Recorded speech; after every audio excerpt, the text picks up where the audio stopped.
ये समझने से इस वक्त हम कासिर हैं कि खान साहब आखिर चाह क्या रहे हैं। एक तरफ वो कहते हैं कि बैरूनी साजिश कामयाब नहीं होने देंगे, हुकूमत नहीं गिरने देंगे। दूसरी तरफ हम देख रहे हैं 3 अप्रैल को उन्होंने खुद ही अपनी हुकूमत गिरा दी थी, असम्बलियाँ तहलील कर दी थी।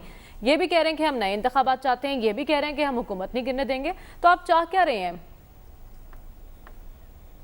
देखिए, जो चाह रहे थे, मेरे ख्याल में एक ऑप्शन तो बड़ा ज़बरदस्त क्रिएट हो गया था। वो ये था कि जी उन्होंने असम्बलियाँ डिज़ोल्व कर दी थी डिप्टी स्पीकर की रोलिंग के बाद। He was no over prime minister, एक प्रोसेस चल पड़ा था। उसके बाद सुप्रीम कोर्ट का सो मोटो आ गया। उसके बाद अपोजिशन पॉलिटिकल पार्टीज़ भी उसमें हिस्सा बन गई। तो वहाँ पे जितने दिन हेयरिंग हुई, ज़्यादातर जो कमेंट्री हुई, जो आर्गूमेंट वहाँ पे जो दोनों तरफ से हुए, वो लग ऐसे ही रहा है कि लेटर और सूनर आपको अगले इंतखाबात की तरफ जाना है। अभी देखें, जो इस वक्त प्राइम मिनिस्टर इमरान खान की मिनॉरिटी गवर्नमेंट थी, मतलब उनके पास सिंपल मेजॉरिटी नहीं थे, इत्तेहादी थे, इत्तेहादियों के सर पे वो हुकूमत कर रहे थे। एक अपॉर्चुनिटी क्रिएट हुई, उसके पीछे जो भी मुहर्रकात हैं उसके अंदर नहीं जाते। अब जो है एक दूसरी साइड के ऊपर जो है party with in the parliament एक मेजॉरिटी का झुकाव दूसरी तरफ हो गया है। वहाँ पे भी 8-10 पॉलिटिकल पार्टीज़ हैं, वो भी पूरा एक आपको एक मतंजन बनता हुआ नज़र आएगा। तो मुस्तहकम हुकूमत मैं नहीं समझता कि अगर शहबाज शरीफ साहब प्राइम मिनिस्टर बन जाते तो वो भी कर पाएंगे।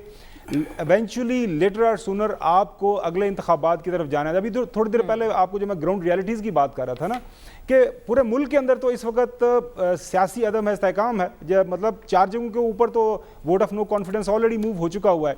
आपके आइन के मुताबिक फ़र्ज़ करें लाहौर के अंदर, आप पीटीआई के अंदर उनके अपने 81, 83, 84 लोग हैं। अब उनके अंदर ग्रुप्स बन चुके हुए हैं। अब पीटीआई वाले कहते हैं, किसी भी पार्टी के जो लोग टूटते हैं तो वो उस वक्त ह्यू एंड क्राई होता है। आपको याद होगा कि जब बलूचिस्तान के अंदर नून लीग के लोग टूट के गए थे, बाप बनी थी, तो उस वक्त शहबाज शरीफ साहब हों, नवाज शरीफ साहब हों, पूरी उनकी पार्टी की तरफ से बहुत ज़्यादा शोर मचाया गया था, हमारी पार्टी को तोड़ दिया गया है, हॉर्स ट्रेडिंग हो रही है। तो अब जो है वो इमरान खान वो शोर मचा रहे हैं कि मेरी पार्टी को तोड़ दिया गया है। लिहाजा बेहतरीन जो हल है मेरी नज़र में वो eventually free and fair election है। लेकिन एक बड़ी ज़बरदस्त कल हमने भी खबर सुनी कि वो इलेक्शन कमीशन कहता है जी हम तैयार नहीं हैं। अब फ़र्ज़ करें कल जो है शहबाज शरीफ साहब प्राइम मिनिस्टर बनते हैं, वो हफ्ते बाद तोड़ देते हैं असम्बली के, जी हमने नए इलेक्शन की तरफ जाना है। तो क्या चीफ इलेक्शन कमिश्नर फिर भी कहेगा कि हमारे पास हम वोट नहीं करवा सकते? आईनी तौर पर 90 दिन के उनको हर दम हर वक्त तैयार रहना है नए इंतखाबात के लिए। अब जो सारे का सारा मुअम्मा बना हुआ है, इतनी ज़्यादा जो है इस वक्त जो है वो पंजाबी में कहते हैं खिचड़ी पक चुकी हुई है। आप किसी से भी बात करें, हुकूमत के अंदर बात करें तो उनका एक अपना बयानिया है। मेरे ख्याल में एक काम मरियम प्राइम मिनिस्टर इमरान खान को ज़रूर करना चाहिए। वो अपने आप के साथ भी मेरे ख्याल में वो अभी ज्यादती कर रहे हैं, पार्टी के साथ भी, अपोजिशन के साथ भी, सबके साथ। वो जो मुअम्मा है ना, वो खत का मुअम्मा है, उसको किसी ना किसी तरह सेटल डाउन हमारे मुल्क की मंजरनामे पे होना पड़ेगा। सवाल ये है कि कौन इसे सेटल डाउन करेगा। अभी तो कल एक अहम मार्का है तहरीक अदम एतमाद का, उसे देखना है।